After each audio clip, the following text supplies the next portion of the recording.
another enemy is being pragmatic. And I think this is probably the big one, because a lot of guys, again, if we're coming back to social media and this kind of online church and online stuff, and we're learning from everyone else, which is good. We must be teachable. But unfortunately, when you learn from others and you are pragmatic about your approach or the future or what God's called you to do, you don't really have conviction. You end up doing what everyone else is doing, or you do away with the stuff God's called you to do to embrace what others are saying. And I think we've got to have a teachable heart and an open heart right now and learn some of the practicalities, but we better be careful that we're not just embracing everyone and everything and trying to just do what everyone else is doing, or even be careful we're not trying to outdo each other to have a better performance than the church down the road so no one comes back to us, because right there we begin to actually discredit who God's called us to be and become fake. And the only reason that happens is because we're pragmatic. We haven't been convinced by what we've been called to. We can't approach the future pragmatically. We can't approach the call of God pragmatically. And can I say, you can't even approach God pragmatically. Yeah. You've got to have conviction and hearing God. I mean, I still think I know it's old school, but there's no better way than hearing God and doing what He says. People said to me, Tyrone, what do you think we should be doing? And I'm happy to give some practicals, but my thing is, hear God and do what He says. Yeah.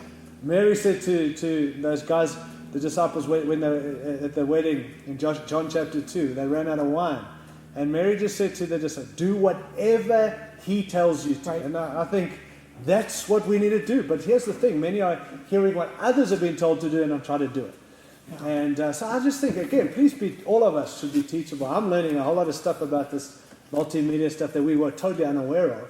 Yeah. But I can't allow the voices of what that means to determine the call of God for us. Otherwise, we're selling out. And there's a little psalm, or not a little psalm, a little verse in Psalm 32, verse 8 that says this: the Lord will guide you and will instruct you and watch you with His eye.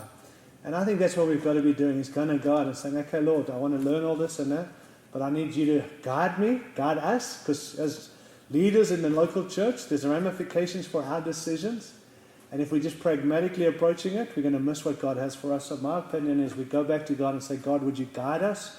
Would you instruct us, show us the way to go? But also, would you watch over us with your eye? There's something that is divine about that, but also very, it's an individual thing. So even guys now say, Tyrone, we should be doing this. And listen, I'm all ears. I want to hear.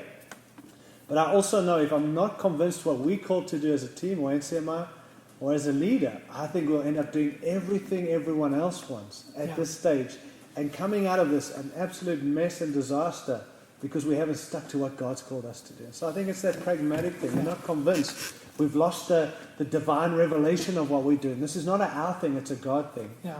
And so I think pragmatic approach is a dangerous thing that's probably kicked in. You know, if we're living on borrowed truth, Mark, we're borrowing truth from others and not living with our own revelation, then I think we lead by observation and not by hearing God. Yeah.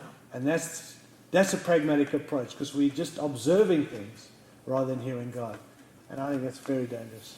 In discussing the last two difficulties or enemies or things that we're facing, you've had a similar answer in the fact, and I don't want us to miss this. You referenced digging new wells, and then hearing from God. Right. And I think one of the temptations or obstacles we face right now is busying ourselves with keeping up with what other churches are doing and neglecting that time with the Lord because we're so busy trying to respond and manage this situation when the Lord's like, you can do that, but not until after you've spent time with me, because I've got some thoughts on the matter if you listen. Yeah, it's almost like we had to go through some of this for God to remind us, my thing, come back to me. Absolutely. And I think that's, again, what a tragedy if we miss it. Or if, when we come out of this, we just go back to what was. And that's what this thing of pragmatic approach. You know, don't pragmatically say we're going to get back to that.